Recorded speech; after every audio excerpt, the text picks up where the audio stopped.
Selamat pagi para netizen dimanapun kita berada, salam inspirasi bagi kita semua. Kita lihat saja ya, benar yang saya duga tadi begitu kan di konten-konten sebelumnya bahwa banyak yang relawan ya mengkaitkan bahwa duet Anies Baswedan dan Kaisang ya sudah di depan mata. Dan ini sudah diakui oleh Kaisang bahwa ingin sekali ya berduet dengan Anies Baswedan. Ada apa begitu kan?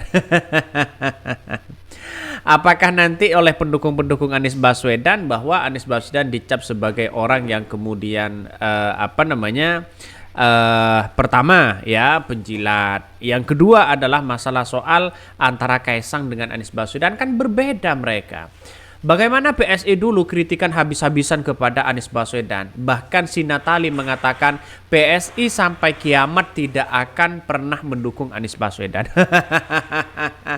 Dan sekarang kita terjebak dengan pola-pola itu. Jadi artinya apa? Artinya secara tidak langsung bahwa Kaisang ini akan terjebak. Walaupun secara candaan atau secara guyonan mereka mengatakan ingin berduet dengan Anies Baswedan, tapi nampaknya politik sekarang ini semakin cair di situ begitu kan. Justru menurut saya pribadi perkataan dari PSI justru blunder kalau mereka dengan Anies Baswedan begitu. Maka ternyata usut punya usut dan kabar punya kabar begitu kan ya. Saya bahwa memang ada peluang sih sebenarnya dikaitkan dengan Anies Baswedan ya untuk diduetkan dengan Anies Baswedan. Tapi pertanyaannya sekarang dari beberapa curhatan begitu kan ya dari tim Anies Baswedan mengatakan tidak mungkin dengan Kaisang. Salah satunya kalau kita berbicara terkait dengan kader yang kemudian seperti PKS, Nasdem, terus kemudian PKB, mereka sama-sama punya potensial yang sangat luar biasa dan bahkan PDIP katanya sudah melirik Anies Baswedan mungkin tidak secara politik begitu kan ya. Mereka juga menyodorkan itu begitu. Tapi kalau Kaisang sebagai anaknya Jokowi ya ingin sekali rasanya bersama dengan Anies Baswedan biar kemenangan di depan mata misalnya, ya Anies Baswedan harus digoda begitu. Tapi saya yakin dan saya yakin-yakinnya bahwa Anies Baswedan kalau berduet dengan Kaisang, saya yakin akan kalah begitu kan. Pendukung-pendukung mereka akan kecewa begitu kan. Ya kenapa? Justru Anies Baswedan berduet dengan Kaisang justru memperluas jalannya dinasti politik yang dilakukan oleh keluarga seorang Jokowi. Begitu kan logikanya begitu kan. Tapi secara demokrasi sah-sah aja sebenarnya. Banyak kritikan-kritikan dari netizen begitu kan yang mengatakan bahwa ada yang mengatakan tidak setuju ya katanya ya. Ada yang mengatakan tidak setuju. Ini ditanya soal Pilgub Jakarta ini kata Kaisang ya. Soal Pilgub Jakarta Kaisang ingin duet dengan Pak Anies Baswedan. Wah. Ini gimana begitu? Pasti sudah ACC oleh Jokowi begitu kan ya. Pak Anies Baswedan, please jangan dulu katanya ya. Jangan mau Pak Anies Baswedan, jangan mau. Lah, lele, semua ente jadikan goyonan. Suka-suka kau lah mumpung Bapak masih berkuasa. Ini komentar dari netizen. Banyak sekali pro dan kontra begitu kan ya. Artinya apa? Artinya bagi kami secara demokrasi sah saja mau didudukkan dengan siapapun begitu kan. Tapi kenyataannya adalah justru lihat saja sekelas PDIP saja begitu kan dihianati begitu kan.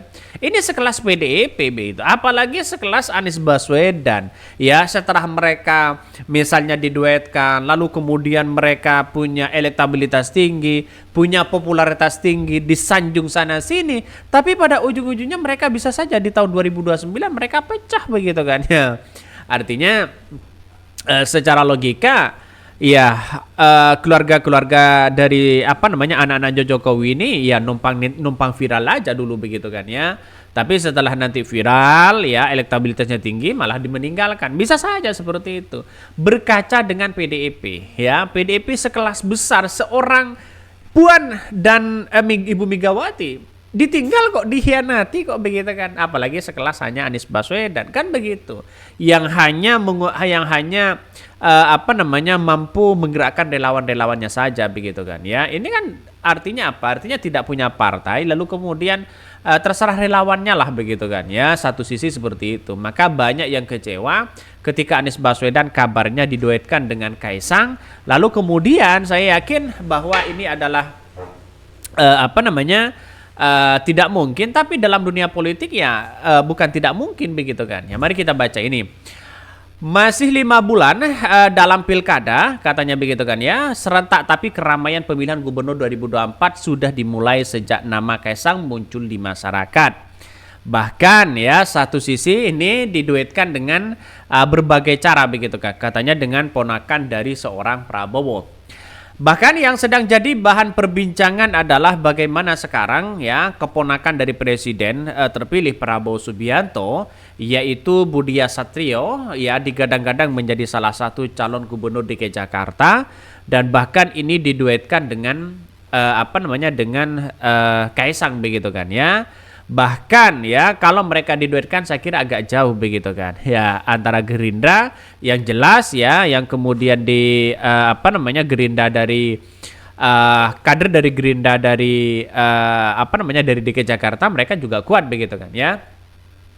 Meski demikian pasangan ini diangkat katanya begitu ke publik oleh oleh kader Gerindra sendiri yang digadang-gadang yang kemudian ini menjadi keseriusan luar biasa antara keponakan dari seorang Prabowo dengan Kaisang. Tapi rupanya yang paling fenomenal hari ini adalah terkait dengan pernyataan dari Kaisang yang mengaku ingin sekali ya maju di Jakarta berpasangan dengan Anies Baswedan. Dan ini menurut saya langkah yang kemudian dilakukan oleh Kaisang ini seolah-olah mereka menandakan bahwa ya saya suka sih kalau dengan Anies Baswedan kemenangan mungkin sudah di depan mata. Mungkin seperti itu begitu kan. Tapi secara logika pendukung-pendukung Anies Baswedan tidak mau sama sekali. Artinya apa? Artinya ini ditolak begitu kan. Kalau ditolak ya ngapain di situ begitu. Jadi saya kira perdebatan-perdebatan seperti ini kan masih panjang begitu kan. Tapi satu sisi tidak mungkinlah Anies Baswedan menerima begitu saja. Karena menurut saya pribadi begitu pendukung-pendukung Anies Baswedan ya yang sampai hari ini ya tidak mungkin ya Anies Baswedan terjerumuskan ke dalam hal-hal yang kemudian tidak punya pengaruh besar di DKI Jakarta seperti pemilihnya, pendukungnya, relawannya dan sebagainya begitu. Dan kabarnya ya Kaisang digadang-gadang menjadi salah satu calon gubernur DKI Jakarta yang kemudian sekarang MA memutuskan atau Mahkamah Agung memutuskan maksimal batas usia. Nah, ya batas usia seorang calon kandidat di pilkada di 2024. Kabarnya Kaisang masih berumur 29 tahun. Bagaimana dengan masyarakat begitu kan ya? Ini bagaimana dengan realitasnya dengan yang ada? Relawan-relawan mereka pasti menolak begitu.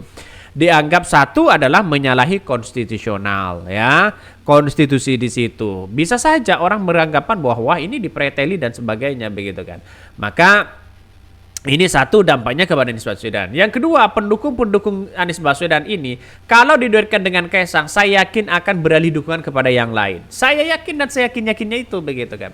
Karena pendukung-pendukung Anies Baswedan ini fanatik banget begitu kan. Saya tahu persis bahwa persoalan sekarang ini masalah politik begitu jangan sampai Anies Baswedan itu dijerumuskan dengan hal-hal yang kemudian tidak ada dampak kepada pendukung-pendukung mereka.